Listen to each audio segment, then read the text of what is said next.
नमस्कार बंधुगण 2025 मसीहा भारतर प्रथम गंगारे डॉल्फिन गणना संपन्न होती। यह संबंधी केतक तथ्य रही जहाँ मुझे संक्षिप्त जनइबी।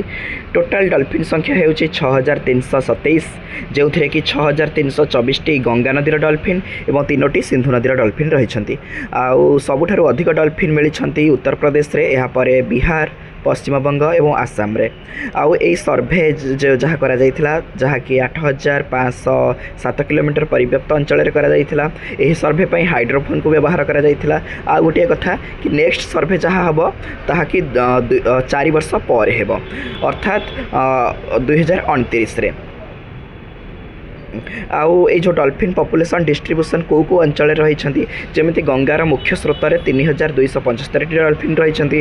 गंगार ट्रिब्यूटरी बा उपनदी गुड़िक 2414 डॉल्फिन रही। गंगार मुख्य जो ब्रह्मपुत्र मुख्य स्रोत में 584 रही, ब्रह्मपुत्र उपनदी गुड़िक 412 रही।